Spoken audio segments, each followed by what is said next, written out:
और वाक्य, वाक्य जो है उन्होंने लिखे वो सारे लिंगानुशासन, लिंगानुशासन प्रक्रिया होती है तो वो भी आपका उपदेश में गिना जाता है। आगम, जिस चीज का आगम होता है, और प्रत्यय का आदेश, ये सारे के सारे इन सभी को क्या कहा जाता है? उपदेश कहा जाता है। ठीक, धातु सूत्र गणोनादि वाक्य लिंगानुशासनम आगम प्रत्ययादेश उपदेश प्रकृतिता। ठीक, इन सबको उपदेश कहा जाता है। एक चीज और है, वो आप लोगों के लिए बता दूं मैं, व्याकरण शास्त्र के अंदर में त्रिमुनि कहा गया है।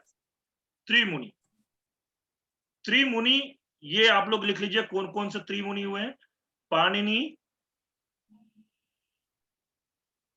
पाणिनि के बाद में दूसरे हुए आपके कात्यायन, कात्यायन या वररुचि, और तीसरे हुए पतंजलि। इन्हें त्रिमुनि बोला जाता है, त्रिमुनि व्याकरण, त्रिमुनि व्याकरण। ये त्रिमुनि व्याकरण का मतलब क्या है आपका कि पाणिनि जो जिन्होंने अष्टाध्यायी लिखा, सूत्र ग्रंथ बने, कात्यायन या वररुचि जिन्होंने वार्तिक लिखा, सूत्रों के ऊपर वार्तिक होता है। अब मैं आपको ये, जैसा कि आज किसी का प्रश्न था ये टीका क्या होता है, तो वो टीका के बारे में उस जब बताऊंगा उसी समय में वार्तिक की भी परिभाषा इत्यादि बताऊंगा कि वार्तिक क्या होते हैं। ठीक है, जो सूत्रों से जिसका कार्य नहीं होता है उसके लिए उन्होंने वार्तिक बनाया, और पतंजलि ने महाभाष्य लिखा। ठीक है, ये तीनों को मिला करके एक व्याकरण बनता है, उसे इसीलिए उसको बोलते हैं त्रिमुनि, त्रिमुनि व्याकरण, त्रिमुनि। तो ये आप लोग नाम याद रखिएगा, पाणिनि, कात्यायन, कात्यायन की जगह पे कहीं कहीं पे वररुचि नाम भी मिलता है, और पतंजलि। ठीक है, फिर इसके बाद में आता है अदर्शनम लोपः। लोप किसे कहते हैं? जिसका दर्शन ना हो। दर्शन ना हो मतलब जो गायब हो जाए। अब आपके सामने में मैं हूं, हाँ, मैं आपके सामने से चले जाऊंगा तो मेरा लोप हो गया, तो वो चीज है लोप, मतलब अदर्शन हो जाना। ठीक है, तस्य लोपः, ये क्या बोलता है? उसका लोप हो जाए, किसका? जिसकी इत संज्ञा हुई है, जिसकी भी हमने इत संज्ञा की है उन सबका लोप हो जाए। तो लोप होने का मतलब उस सबको गायब कर दो, हटा दो वहां से, तो ये हो गया लोप।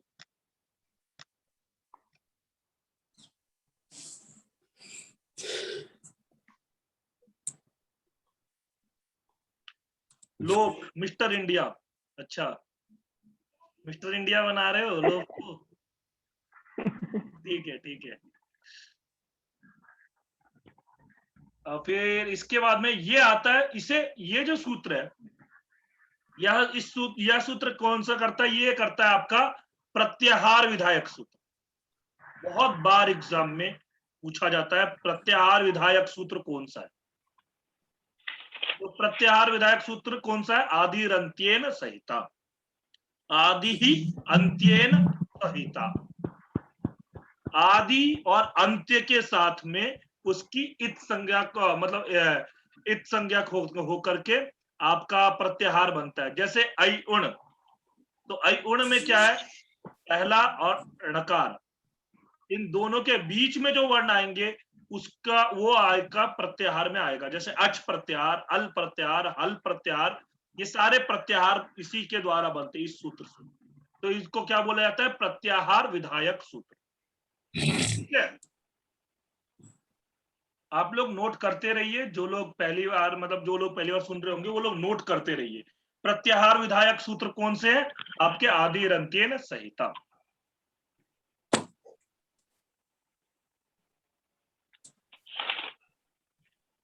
अब ये देखिए, ये प्रत्याहार, अब ये इन्होंने, जैसा कि आप बोल रहे थे 44 प्रत्याहार बताए, ये देखिए अण प्रत्याहार, अण प्रत्याहार का प्रयोग किया है, ढ लोपे पूर्वस्य दीर्घो अण, अण प्रत्याहार, यहाँ पे ढ लोपे पूर्वस्य दीर्घो अण, यहाँ पे अण का प्रयोग किया। अक, अकाह सवर्णे दीर्घ, अख प्रत्याहार का इसमें प्रयोग किया। एक अच इको यणचि, अट सच्छो अटी, अण अनुदित सवर्ण से चा प्रत्यय, ये सारे प्रयोग प्रत्याहारों का उन्होंने किया है, इसलिए उन्होंने 42 ही प्रत्याहार गिने। ठीक है, नहीं तो फिर मैं अगर मान लो व्याकरण का कोई ग्रंथ लिखता हूं तो मैं 150, 200, 300 प्रत्याहार भी बना सकता हूं, कोई प्रत्याहार बनाने में बड़ी बात नहीं है। ठीक,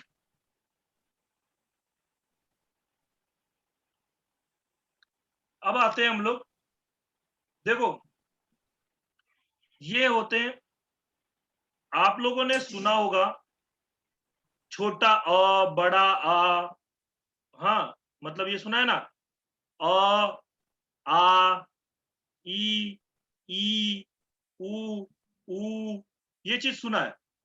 सामान्य व्यवहार में हिंदी के अंदर में दो ही स्वर मिलते हैं, ह्रस्व और दीर्घ, लेकिन संस्कृत के अंदर में 3 स्वर मिलते हैं, ह्रस्व दीर्घ और प्लुत। ह्रस्व दीर्घ और प्लुत। प्लुत क्या होता है, वो द्विमात्रा कालिक से भी ज्यादा बड़ा होता है। जैसे एक मात्रा कालिक अगर हो तो अ बोलते हैं, द्विमात्रा कालिक हो गया तो आ में 2 मात्रा कालिक, 2 मात्रा कालिक मतलब 2 बार चुटकी बजाने के जितना समय, आप चुटकी बजाने में जितना समय लगाते हैं उतना 1 मात्रा कालिक, 2 बार चुटकी बजाया जितना समय लगाया उतना 2 मात्रा कालिक, और 3 बार 4 बार 5 बार जितने बार भी चुटकी बजा सको, हाँ वो होता है प्लुत। आ ऐसे, या ई ऐसे, हाँ ऊ ये ऐसे, तो वो प्लुत में आता है। ठीक, सामान्य व्यवहार के अंदर में लौकिक जब प्रयोग करते हैं, जब हम लोग आप लोगों से बातचीत करते हैं, इन बातचीत के अंदर में प्लुत का ज्यादातर प्रयोग नहीं होता। प्लुत का प्रयोग कब होता है, जब कोई दूर में खड़ा हो, आपसे दूर हो, मान लो आपसे 50 कदम की दूरी पे है, 100 कदम की दूरी पे है, अब वहां पर आप धीरे से बोलोगे तो नहीं चलेगा ना, धीरे से अगर बुलाओगे, जैसे मैंने बोला सोनू, हाँ वो नहीं चलेगा, तो उसके लिए क्या करना पड़ता है, सोनू, उसको लंबा करना पड़ता है, लंबा करेंगे तभी वहां तक आवाज जाएगी। ठीक है, ओम, हाँ ओम मिलता है, ओम के अंदर में प्लुत करते हैं तो वो मिलता है, बिल्कुल सही बोला, ओम में भी मिलता है। परंतु सामान्य लौकिक व्यवहार के अंदर में प्रयोग हम कब देखते हैं, जब हम किसी को दूर से बुलाते हैं, तो दूर से बुलाने के लिए हम प्लुत का प्रयोग करते हैं, वहां पर द्विमात्रा कालिक से काम नहीं चलता, वहां पर त्रिमात्रा कालिक चतुर्मात्रा कालिक का प्रयोग करते हैं, जैसे हे राम अत्र आगच्छ, हाँ बहुत बढ़िया, हे राम अत्र आगच्छ, हाँ ऐसे बोलते। ठीक, तो ये आपका ह्रस्व दीर्घ और प्लुत, जब प्लुत बोलते हैं ना तो उसके लिए यहां पर 3 संख्या लिखी होती, 3 संख्या, ये 3 है, संस्कृत की गिनती वाली 3। हाँ बिल्कुल लोहित जी, 3 आपने बहुत अच्छा लिखा है, वाक्यकारम वररुचिम भाष्यकारम पतंजलिम पाणिनीम सूत्रकारम च प्रणतोस्मि मुनित्रयम, बिल्कुल सही, मुनित्रयम को मैं नमस्कार प्रणत करता हूं, नमस्कार करता हूं। ठीक है ना, बहुत बढ़िया, प्रणतः अस्मि, ये क्या डाला है, चलिए, तो ये उच्च उच्च उच्च ऊष्च ऊष्च वह वाम काल सोच क्रमात यो सोच क्रमाद ह्रस्व दीर्घ प्लुत संज्ञा से, देखिए एक तो ऊ हुआ, दूसरा ऊ हुआ, और तीसरा क्या हुआ, इसमें 3 संख्या लिखी, ये ऊ हो गया, ये 3 जो है ह्रस्व दीर्घ और प्लुत संज्ञक। ठीक, समझ में आया इतना। इसके बाद आते हैं, देखो ये आ रहा है, एक मात्रो भवेद ह्रस्व, एक मात्रा कालिक अगर होता है तो उसको बोलते हैं ह्रस्व, द्विमात्री दीर्घ उच्यते, 2 मात्रा अगर होता है तो उसको बोलते हैं दीर्घ। त्रिमात्रस्तु प्लुतो गेयो, 3 मात्रा कालिक जो होगा उसको बोलते हैं प्लुत। और व्यंजनम अर्धमात्रिकम, व्यंजन जो होते हैं वो अर्धमात्रा। आपसे एग्जाम में ऐसा पूछा जाता है कि व्यंजनम व्यंजनम कीदृशम भवति, एक मात्रा कालिक, द्विमात्रा कालिक, अर्धमात्रा कालिक या त्रिमात्रा कालिक। ठीक है, तो ये आप बता सकोगे कि व्यंजन कैसे होते हैं, अर्धमात्रा कालिक। व्यंजनम चार्धमात्रिकम, अर्धमात्रिक व्यंजन। ठीक है, अब यहां पर क्योंकि ये अर्धमात्रा कालिक व्यंजन मुझे एक याद आ रहा है, एक एग्जाम में पूछा गया था, इसलिए बोल रहा हूं मैं। एक बार पूछा गया था। ये सब जो ये श्लोक है ना, इन श्लोकों को आप लोग उतार लीजिए, क्योंकि ये बहुत काम के श्लोक है। ठीक है, नोट करते रहिएगा। फिर आते हैं सब प्रत्येकम उदात्तादिभेदेन त्रिधा। अब देखिए, आप लोग जानते ही होंगे वैदिक स्वर जो होते हैं और अर्धमात्रा कालिक कैसे, अर्धमात्रा कालिक कैसे, बिल्कुल सही प्रश्न है। देखिए, क, ख, ग, घ, ग, ये सारे के सारे हलंत होते। जब तक इनमें स्वर नहीं लगेगा, स्वर लगेगा तभी एक मात्रा कालिक हो गया। अभी मैंने ऊपर बताया था ना, हकारादिषु अकारः उच्चारणार्थ, हकार आदियों में जो अकार आया है वो उनके उच्चारण के लिए। तो ये इसमें क में अ लगा, तब ये पूरा क बना। नहीं तो फिर अगर केवल व्यंजन अगर लिखना होगा तो व्यंजन हलंत में लिखना होता है। अगर केवल केवल व्यंजन को लिखना है तो वो हलंत में होगा, और जब हलंत में होगा तो आधा मात्रा वाला होगा। आप सुनते नहीं हो, जैसे आपको ये बोला, आपसे ये किया, रामम, रामम, रामम में क्या है, ये जो म है वो कैसा है, आपका अर्धमात्रा कालिक। तो ये अर्धमात्रा कालिक हुआ, यही व्यंजन है। ये राम, म में तो अ मिला हुआ है, छोटा अ, और इसमें रा में तो आ मिला हुआ है। तो इसमें इन स्वरों का गणना हुआ है। इसीलिए रा का, जब कभी भी हम जो साहित्य पढ़ते हैं उनको पता होगा, वैदिक छंदों का जब गणना करते हैं, वैदिक छंद, लौकिक छंदों की भी जब गणना करते हैं, जब उसमें मात्रा बैठाते हैं, तो मात्रा में हम हमेशा स्वर पे ही मात्रा बैठाते हैं, व्यंजनों पे मात्रा नहीं बैठाते। ठीक है ना, व्यंजन तो क्योंकि व्यंजन ऐसे होते हैं बिना स्वरों की सहायता से व्यंजन को आप बोल भी नहीं सकते हो। आया समझ में? इसीलिए व्यंजन जो होते हैं वो अर्धमात्रा कालिक। स प्रत्येकम उदात्तादिभेदेन त्रिधा। अब देखिए, ये जो है जितने भी वर्ण है वो उदात्त, अनुदात्त और स्वरित, इन तीनों के भेद से तीन तीन प्रकार के होते हैं, उदात्त, अनुदात्त और स्वरित। आपने कभी भी यजुर्वेद के वैदिकों को देखा हो, वैदिक मतलब क्या होता है, वेद पाठ करने वाले, वो कैसे प्रयोग करते हैं, हरि ही ओम मा स्वस्ति न इंद्रो, ऐसे हाथ ऊपर नीचे, फिर यहां ले आए, फिर इस साइड गया, फिर इस साइड गया।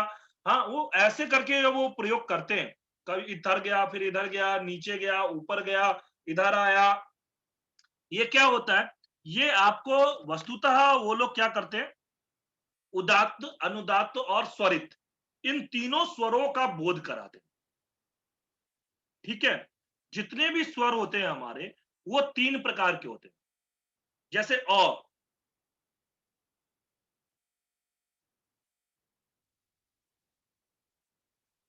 सस्वर वेद पाठ कहते हैं, बिल्कुल सही अमित प्रधान जी, बिल्कुल सही, सस्वर वेद पाठ, स्वर के साथ। तो वो हाथ से स्वरों को इंगित करते हैं कि कौन सा उदात्त है, कौन सा स्वरित है, कौन सा आपका अनुदात्त है। तो जैसे अ आया, ये जो अ है, अ का उदात्त भी होता है, अनुदात्त भी होता है और आपका स्वरित भी होता है। तो ये एक अ का 3 हुआ। अब ये 3 होने के बाद में फिर ये अ में ये ह्रस्व अ का 3 हुआ, दीर्घ आ आया, द्विमात्रा कालिक, उसका भी ये 3 हुआ, उदात्त, अनुदात्त और स्वरित। फिर उसके बाद में प्लुत आया, प्लुत मतलब अ आया ऐसा वाला, इसका भी ये 3 हुआ। तो मतलब एक स्वर का 9 भेद हो गए। अ का 3 भेद, उदात्त, अनुदात्त, स्वरित। आ का 3 भेद, उदात्त, अनुदात्त, स्वरित। फिर उसके बाद आ का 3 भेद, उदात्त, अनुदात्त और स्वरित। टोटल मिलाकर के एक वर्ण का कितना भेद हो गया? 9। आया समझ में? ऐसे ही आप ई का भी कर सकते हो। ई में भी छोटा ई, उसका भी उदात्त, अनुदात्त, स्वरित 3 भेद होगा। बड़ा ई, उसका भी उदात्त, अनुदात्त, स्वरित 3 होगा। और प्लुत ई, प्लुत ई में छोटा ई लिखते हैं, प्लुत ई, इसका भी उदात्त, अनुदात्त और स्वरित होगा। तो मतलब एक स्वर का 9 भेद होते हैं। ठीक है। अब ये उच्चैर उदात्त क्या होता है, निचैर अनुदात्त क्या होता है, और समाहार स्वरित क्या होता है? उच्चैर उदात्त उसे बोलते हैं हम जो हमारे तालु आदि जो है, जैसे जीभ, दांत, होंठ, ये सारे हमारे उच्चारण स्थान है।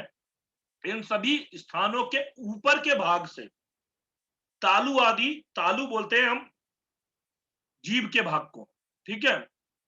उसके ऊपर के भाग से जब बोला जाता है तो उसे बोलते हैं उदात्त, और जब नीचे के भाग से बोला जाता है तो उसे बोलते हैं अनुदात्त। और स्वरित क्या होता है? इन दोनों के बीच के भाग से बोला जाता है, मतलब ना तो ऊपर के भाग से, ना तो बीच के भाग और नीचे के भाग से। हाँ, मतलब उदात्त और अनुदात्त दोनों के बीच में ही रखते हैं। ना तो ऊपर का भाग लिया जाता है, ना तो नीचे का भाग लिया जाता है, केवल बीच में से बोला जाता है, उसे बोलते हैं स्वरित। ठीक है। ये आपके ऐसे अभी ये इसमें समझाने के लायक नहीं है। इसके लिए बहुत कंठ और तालु, बिल्कुल सही है, कंठ तालु, कंठ तालु, हाँ, मूर्धा, ओष्ठ, ये सारे उच्चारण स्थान होते हैं। ठीक। अब ये 9 तो हो गए थे हमारे, 9 भेद हो गए थे। उसके बाद में इन्होंने 9 भेद और कर दिए। क्या कर दिए? स नवविधोपि प्रत्येकम अनुनासिक अननुनासिकाभ्याम द्विधा, यानी कि उन 9 के भी अनुनासिक और अननुनासिक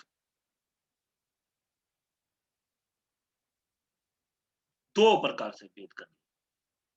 अनुनासिक का मतलब क्या होता है कि नासिका के साथ, नासिका के साथ, नाक के साथ उच्चारण। जब कभी हम करते हैं तो ये मेरा नाक है, ये मेरा मुंह है, इन दोनों से उच्चारण करते हैं। ठीक है।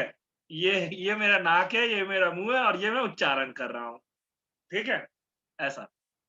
तो अनुनासिक और अननुनासिक, अननुनासिक का मतलब बिना नाक के उच्चारण करना।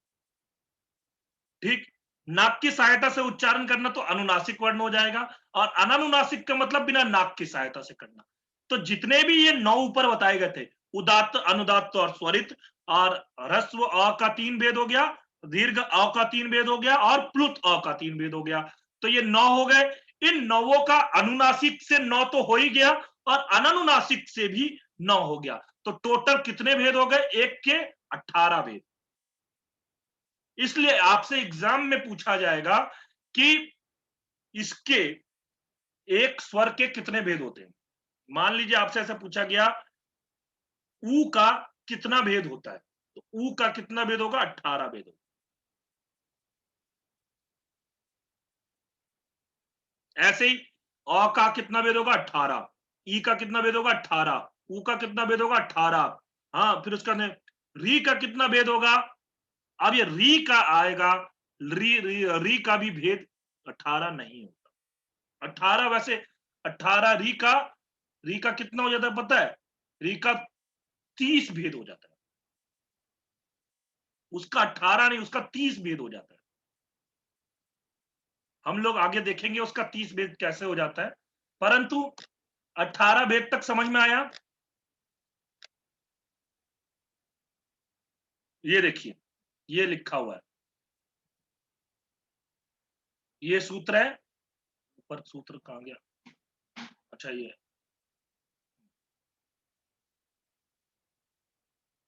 जी सर, समझ में आ गया, वेरी गुड। हाँ ये रहा, मुख सहित नासिका मुख नासिका वचनो अनुनासिका, मुख सहित नासिकयो उच्चार्यमानो वर्णो अनुनासिक संज्ञा से। मतलब मुख के साथ में नासिका के, मुख और नासिका के साथ उच्चारित होने वाले वर्ण। हाँ बिल्कुल सही, मुख और नासिका के साथ उच्चारित होने वाले वर्ण उनको बोलते हैं आपका अनुनासिक, अनुनासिक। और जब मुख और नासिका के साथ में उच्चारण ना हो तो अननुनासिक, अनुनासिक और अननुनासिक। इस प्रकार से 18 भेद हो गए। अ, ई, उ और री, इनके हो गए 18 भेद। ठीक है। और री का जो होता है वो 12 ही भेद होता है। क्यों 12 भेद होता है? क्योंकि री का ह्रस्व तो होता ही है लेकिन दीर्घ नहीं होता। उसका री का ह्रस्व और केवल प्लुत होता है, दीर्घ नहीं होता। तो दीर्घ में 9 मतलब दीर्घ में क्या हो जाएगा, 6 चले जाएगा ना। क्योंकि देखो आपका दीर्घ में उदात्त, अनुदात्त और स्वरित, ये 3 भेद हो गए। ये 3 भेद नहीं होंगे। और अनुनासिक के उदात्त, अनुदात्त, स्वरित, और अननुनासिक के उदात्त, अनुदात्त, स्वरित, तो इसके 12 भेद हो गए। ऐसे ही एच प्रत्याहार, एच प्रत्याहार में कौन कौन से वर्ण आते हैं? ए, ओ, आई और औ। इनके भी कितने भेद होते हैं? 12 ही भेद होते हैं। क्यों? क्योंकि इसका ह्रस्व का अभाव होता है, ह्रस्व नहीं होता। कभी भी ए आप ह्रस्व में नहीं देखोगे, ओ भी ह्रस्व में नहीं देखोगे। हम बोलने के लिए सामान्य व्यवहार में बोल देते हैं छोटा ए बड़ा आई, छोटा ओ बड़ा औ, लेकिन वो छोटा नहीं होता है, मतलब वो ह्रस्व नहीं होता। ठीक है। बोलने के लिए सामान्य व्यवहार में जब बचपन में थे हम लोग तो ऐसे बोलते थे, छोटे ए से क्या बोलते हैं, छोटे ए से एनक, नहीं ए से कुछ वैसे बोलते हैं ना, ऐनक तो बड़े से, बड़े ऐसे होता है। सर छोटे से एडी। हाँ छोटे ए से एड़ी, बड़े ए से, हाँ ऐसे बड़े, बड़े से ऐनक। हाँ बड़े ऐसे ऐनक। तो वो बोलते थे, बोलने के वो बोल देते हैं, लेकिन वो ह्रस्व नहीं होता। ये बात आप ध्यान रखिएगा। तो इस प्रकार आपका टोटल आपसे एग्जाम में ये रहा भेद। देखिए, अ, ई, उ, री, ली, इनके कितने भेद हो गए? इनके हो गए 18 भेद। नहीं नहीं, अ, ई, उ, री, ली, ये ह्रस्व, इधर ये आपका चार्ट बना हुआ है, इससे मत जाओ। इससे चार्ट से जाओगे आप बहुत कंफ्यूज होगे, मुझे भी फिर आपको समझाने में बहुत टाइम लगेगा। मैं आपको केवल इतना सा बता देता हूं, आप बिल्कुल क्लियर रखो दिमाग में। अ, ई, उ और री, इनके हो गए 18 भेद। ठीक, आप अपने पास में लिख लो। अगर आपसे ऐसा पूछा जाए री के कितने भेद होते हैं, री के बारे में मैं आगे बताऊंगा अभी। 18 तो ये भेद हो गए, और आगे चल के 12 और होते हैं, तो री के पूरे 30 भेद हो जाते हैं। ठीक है, अभी आप 18 ही लिख लो, आगे चल के मैं और 12 करवा करके 30 भेद करवा दूंगा। अ, ई, उ, री 18 हो गया, री 12 भेद हो गया। क्यों? दीर्घ का अभाव है। आपसे एग्जाम में ऐसा भी पूछा जा सकता है, लृ वर्णस्य द्वादश भेदः भवन्ति किमर्थम, ह्रस्वाभावात्, दीर्घाभावात्, प्लुताभावात् या अनुनासिकाभावात्। प्रश्न बन गया। अब आप उसमें कंफ्यूज ना हो, इसलिए मैं ये पहले ही लिखवा दे रहा हूं यहाँ पे, किसका अभाव होता है इसमें? दीर्घ का अभाव होता है। फिर उसके बाद में आता है लृ के बाद में अ, यू, री, लृ, ए, ओ, आई और औ। इसमें 12 भेद होते हैं इसके भी। और इसमें किस चीज का अभाव होता है? ह्रस्व का अभाव।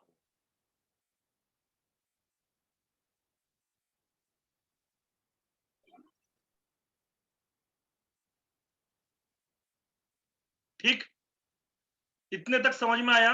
किसी को कोई प्रश्न हो, कोई डाउट हो, कुछ भी पूछना हो, पूछ सकता है मुझसे।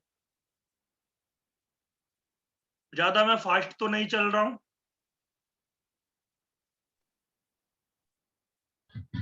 नहीं सर। नहीं, बिल्कुल। मेरे को भी लगता है मैं ज्यादा फास्ट नहीं जा रहा हूं। और समझ में आ रहा है ना? एक बार ऐसा करिए, बीए के स्टूडेंट जो है वो लोग बताइए, केएनसी कॉलेज वाले, भारतीय कॉलेज वाले, आप लोग बताइए, आप लोगों को समझ में आ रहा है? क्योंकि जो शास्त्री किए हुए हैं उन लोगों ने तो पढ़ा हुआ है, बाकी बीए के स्टूडेंट वगैरह बताइए, आप लोग समझ में आ रहा है? जी महोदय, समझ में आ रहा है। जी महोदय। आ रहा है। चलिए, बहुत बढ़िया, आगे चलते हैं। 3 तो बज गया है, और 5-10 मिनट ले लेते हैं, फिर उसके बाद क्लास को खत्म करते हैं। ठीक है, क्योंकि आज उच्चारण स्थान कर लेते हैं शुरू, फिर उसके बाद में खत्म कर देते हैं इसको, क्लास को आज खत्म कर देंगे। तुल्यास्य प्रयत्नम सवर्णम, ये जो सूत्र है, ये सूत्र क्या है आपका? कौन सा संज्ञा करता है? सवर्ण संज्ञा करता है। सवर्ण संज्ञा, आपसे सूत्रों की संज्ञा भी पूछी जाती है, इसलिए मैं बताता हूं। नहीं सर, हमारी दूसरी क्लास है आगे। अच्छा, जिया शर्मा जी, दूसरी क्लास है क्या? अच्छा, चलिए एक काम करिए, फिर आज रहने दीजिए, अगर ऐसा है आपका दूसरा क्लास है।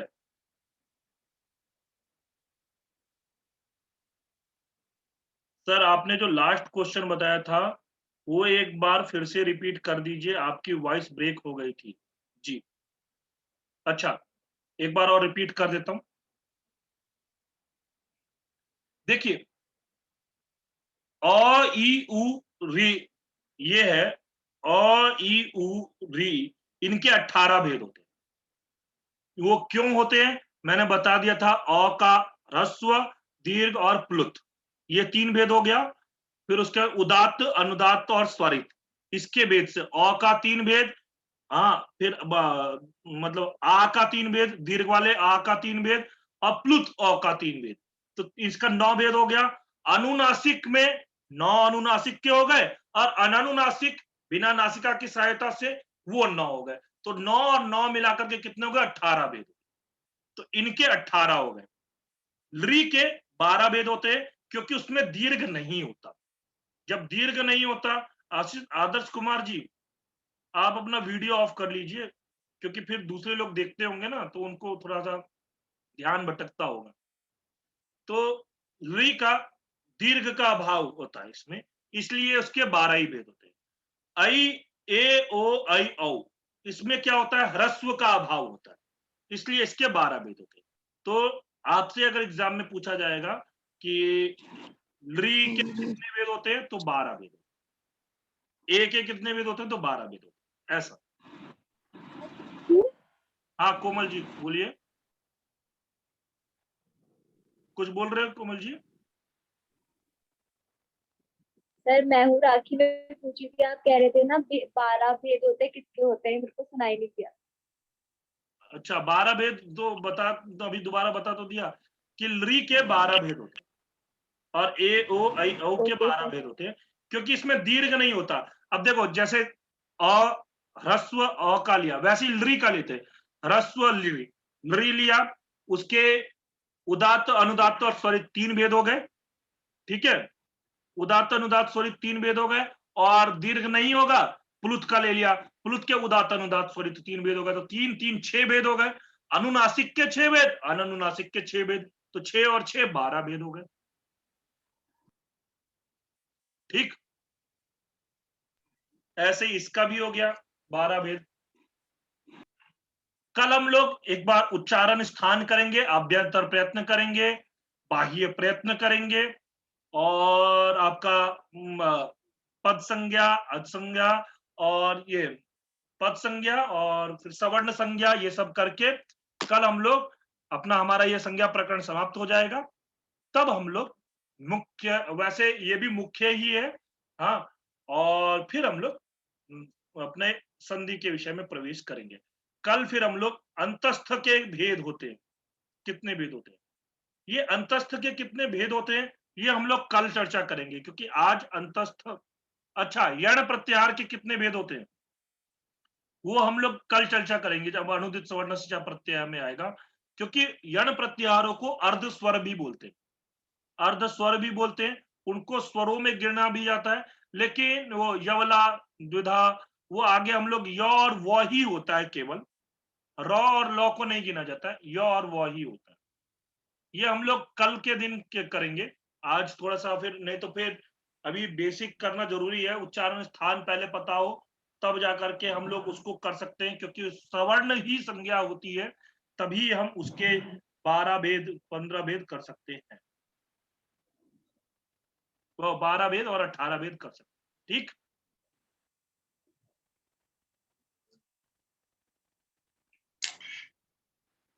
ठीक है। जी सर। हाँ कृष्णकांत जी बोलिए।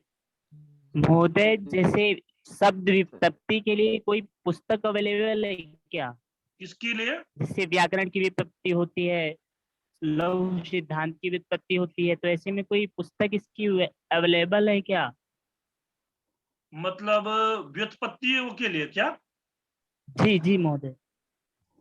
व्युत्पत्तियों के लिए ऐसा पुस्तक तो अभी मेरे स्मृति पथ में नहीं है, क्योंकि क्या होता है व्युत्पत्ति हम कब करते हैं, जब हम आपके इसमें व्याकरण की दृष्टि से जब हम सिद्धि करने के लिए जाते हैं तब हम उसकी व्युत्पत्ति करते हैं। तो वो आपको व्याकरण के जो ग्रंथ है जैसे काशिका हो गया, महाभाष्य हो गया, आपके महाभाष्य के बाद शब्द सिद्धांत कौमुदी हो गया, लघु सिद्धांत कौमुदी हो गया, इन सब के अंदर में व्युत्पत्ति मिलते रहते हैं। पर्टिकुलरली शब्दों की व्युत्पत्ति के लिए कोई ऐसी बुक नहीं है। हाँ एक चीज है, आपको अगर देखना हो तो शब्दकोश देखिए, शब्दकोश के अंदर में आपको मिलेगा। जी महोदय। ठीक है, और किसी का कोई प्रश्न? धन्यवाद महोदय। धन्यवाद।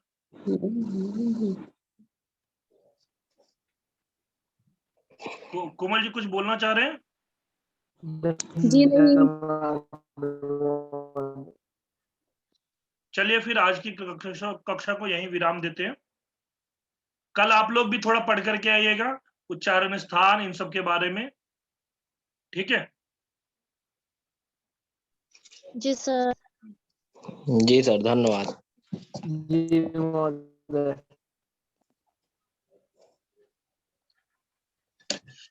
सोनू जी,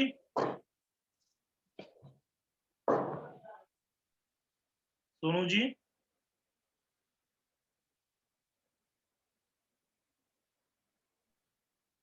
चलिए फिर अब काट देते हैं। जी जी महोदय। काट दो क्लास?